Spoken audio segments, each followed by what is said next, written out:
क्या आपने कभी उस फ़ोन कॉल के बारे में सोचा है जो आपकी ज़िंदगी बदल दे? एक ऐसा कॉल जो आपके बुरे सपने को भी सच कर दे। आज हम आपको सुनाएँगे एक ऐसी ही भयानक कहानी जिसका नाम है द लास्ट कॉल। ये कहानी राधिका की है। राधिका एक साधारण लड़की थी जो अपने कॉलेज से घर लौटने के बाद आराम कर रही थी। तभी राधिका की नज़र अपने फ़ोन पर जाती है। फिर राधिका अपने फ़ोन पर ध्यान देती है और अचानक से उसका फ़ोन बजने लगता है। फिर राधिका फ़ोन उठाती है और राधिका बोलती है, हेलो।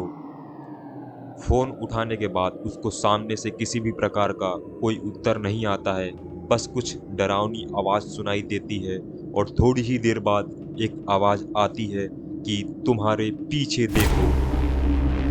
फिर राधिका घबरा जाती है और पीछे की ओर मुड़ती है, लेकिन उसे कुछ नहीं दिखता। फिर राधिका अपने रूम की ओर धीरे-धीरे चलने लगती है, लेकिन उसे हल्की-हल्की कदमों की आवाज़ सुनाई देती है। उसको ऐसा लगता है कि उसके साथ में भी कोई और चल रहा है। राधिका गहरी सांस लेते हुए बोलती है, ये क्या है? फिर वो तेजी से चलने लगती है। जैसे-जैसे वो तेज चलने लगती है, आवाज़ भी तेज होती जाती है। फिर उसे एक अंधेरे कमरे में एक साया दिखाई देता है। राधिका डर के कारण अचानक से रुक जाती है और फिर थोड़ी ही देर बाद वो फ़ोन कॉल दोबारा आता है। राधिका फिर से फ़ोन उठाती है और इस बार भी सामने से कोई उत्तर नहीं आ रहा था। फिर राधिका पूछती है, क्या तुम मेरे साथ हो? फिर सामने से एक आवाज़ आती है, हाँ, मैं हमेशा तुम्हारे साथ हूँ। ये सुनते ही राधिका डर जाती है और तेजी से अपने कमरे की ओर भागने लगती है और अपने कमरे में जाकर दरवाजा बंद कर लेती है। फिर वो सोचती है कि अब वो सुरक्षित है, लेकिन क्या वो सच में सुरक्षित थी?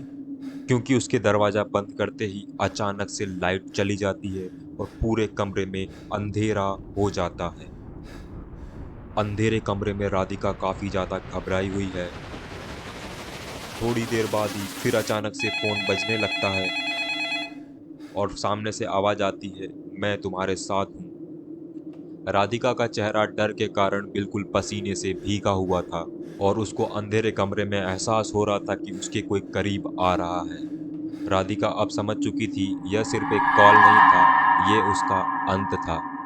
इस कहानी से हमको ये सबक मिलता है कि किसी भी अनजान कॉल का मजाक ना बनाएं, क्योंकि कभी-कभी वो कॉल आपकी जिंदगी का लास्ट कॉल हो सकता है।